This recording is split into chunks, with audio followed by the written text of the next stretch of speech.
Sangareddy BR Ambedkar stadium అభివృద్ధి కొరకు 32 కోట్ల రూపాయలు మంజూరు చేయించాలని Telangana sports authority chairman Shivasenareddy తెలిపిన టీపీసీసీ వర్కింగ్ ప్రెసిడెంట్ జగ్గారెడ్డి మరియు టీజీఐసీ చైర్మన్ నిర్మల జగ్గారెడ్డి స్టేడియంకు సంబంధించిన ప్రతిపాదనలు అందజేయడం జరిగింది. అందులో ఇండోర్ స్టేడియంలో basketball, kabaddi, shuttle, chess, handball, volleyball, gym మరియు అవుట్డోర్లో సింథటిక్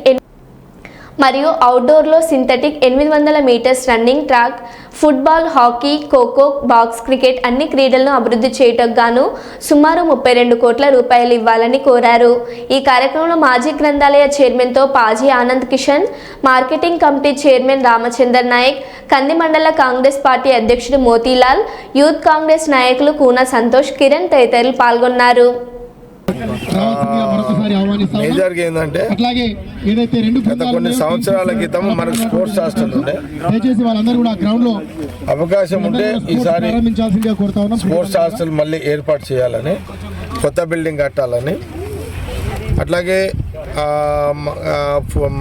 ఫుట్బాల్ మ్యాచ్ కోచ్ కానీ, వాలీబాల్ కోచ్ కానీ, అట్లాగే ఇవి ఇంకా లైటింగ్ ఏర్పాట్లు కానీ, ఇండోర్ స్టేడియం కావాలని.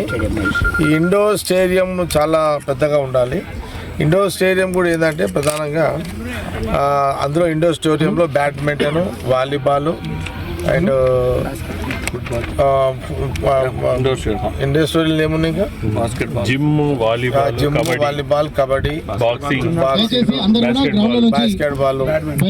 బ్యాడ్మింటన్, ఇవన్నీ కూడా షటిల్ కూడా ఇవన్నీ ఇండోర్ స్టేడియంలో ఉండాలని. మిగతా అన్ని క్రికెట్ కి సంబంధించి కానీ, ఫుట్బాల్ కి సంబంధించిన కోచెస్ లేరు. అంటే ఇది జిల్లా హెడ్ క్వార్టర్ మనకు ప్రధానంగా దాదాపు 5-6 కాన్స్టిట్యూన్సీలో కానీ చుట్టుపక్కల విలేజెస్ ఈ గేమ్లో ఇంట్రెస్ట్ ఉంటారు. ఇప్పుడు కూడా రెగ్యులర్గా ఆడుతుంటారు.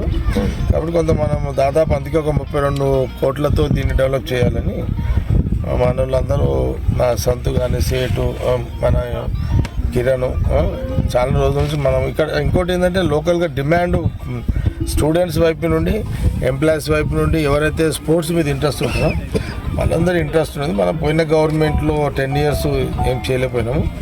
ఇప్పుడు మన కాంగ్రెస్ గవర్నమెంట్ ఉంది కాబట్టి దట్ శివసేనారెడ్డి ఇప్పుడు దాని చైర్మన్ ఉన్నావు కాబట్టి దీన్ని ఈరోజు